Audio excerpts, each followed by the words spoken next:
everybody. I have two quick questions. First, in relation to capital infrastructure and the progression for the 97-bed unit of Wexford, the addition of a 97-bed unit of Wexford General Hospital. Could anyone give me an update on that, please? Derek?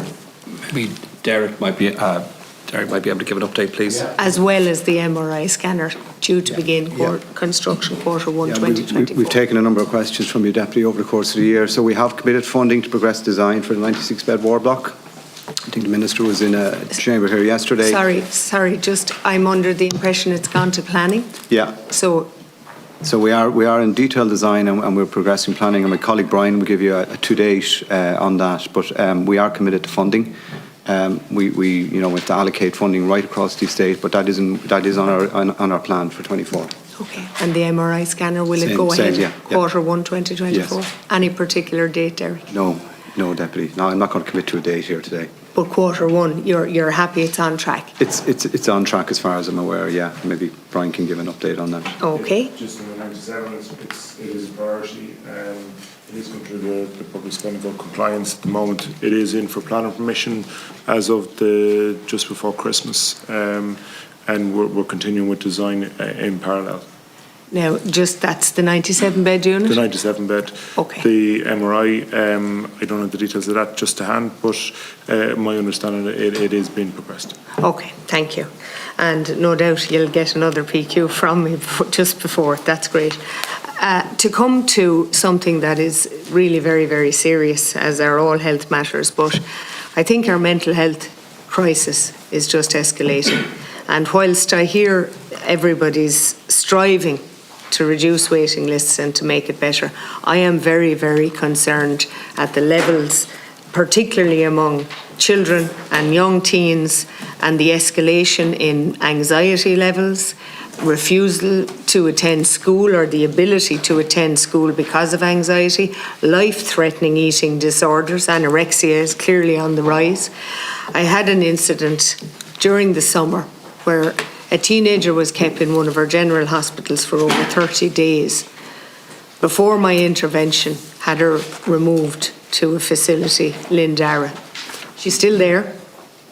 Such was the extreme nature of her condition by the time she was referred.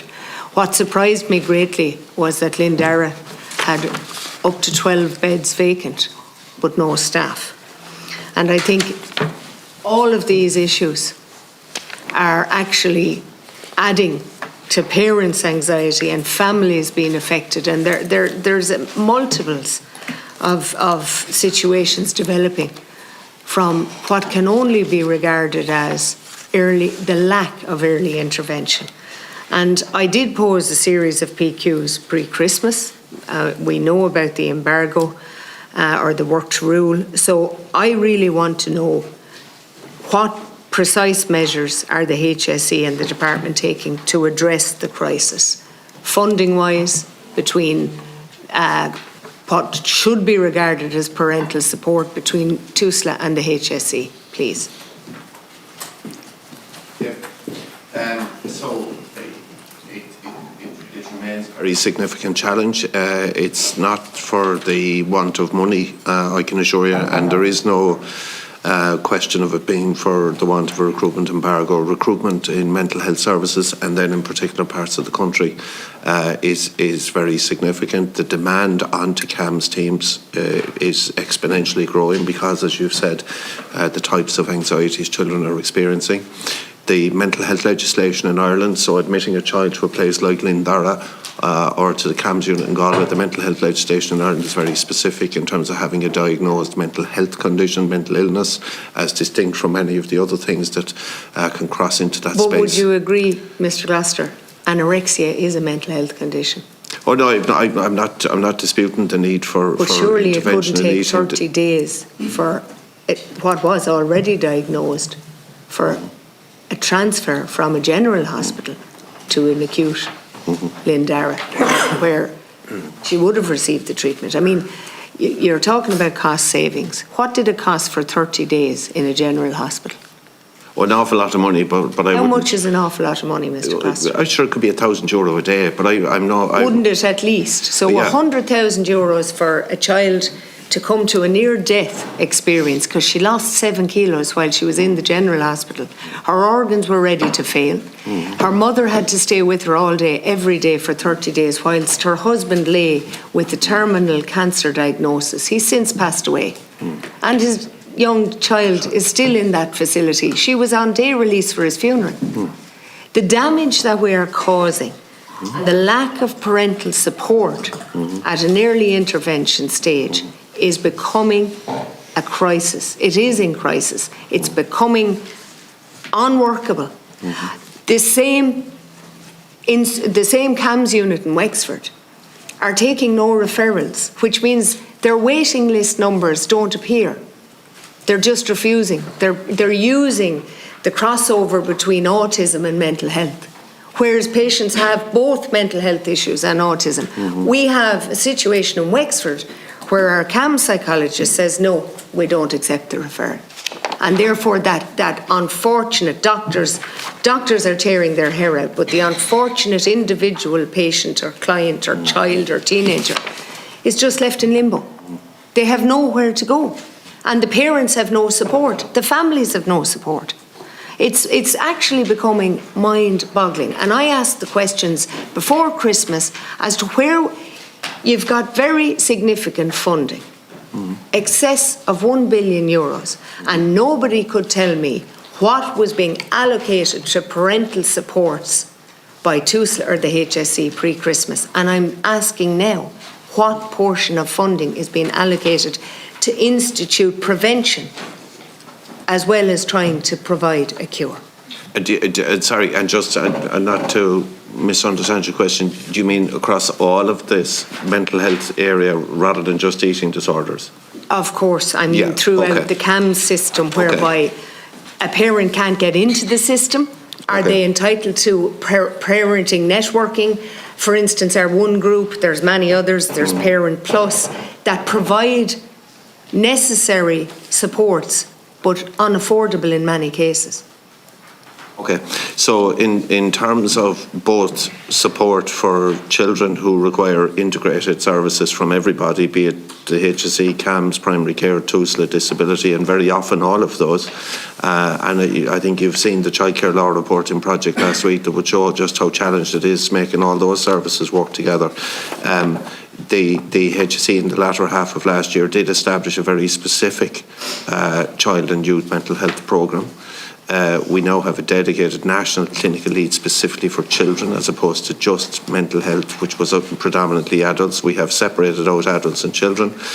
We have a dedicated full-time resource driving that programme. The resourcing of the CAMS teams has increased, is increasing and is continuing. There is recruitment challenge in that.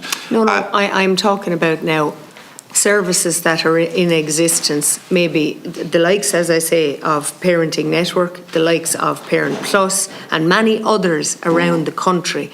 Where is the structure where you're falling down in the HSE and providing the CAMS network? So where do we get support for parents who can't access or are waiting to access? They need support. I, as a parent, would find it extremely difficult to deal with any child, including my own, that had a mental health issue. They need supports too. And the system's letting them down. So the question is, where's the budget for that support? Whilst you're, like, I know that a child is not being brought back to Wexford. The parents are being advised not to bring her back to the CAMS in Wexford because she's going to regress. They're considering having to move to Dublin to ensure that their child recovers. Does that sound? That surely doesn't sound. I'd certainly have to look into that, but I wouldn't necessarily agree that that's the best advice to give parents.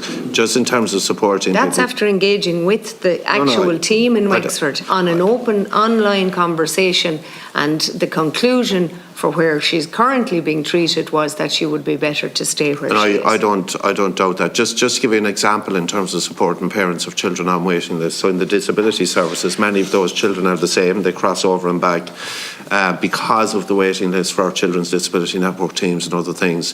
We advertised in the second half of last year for all organisations who can support parents and children like the ones you've I mentioned. know you do, and I've loads of people contacting me who have submitted tenders and heard nothing. I think this is something I'm going to ask you to submit to the committee. Yes. What structures and funding is in place. But the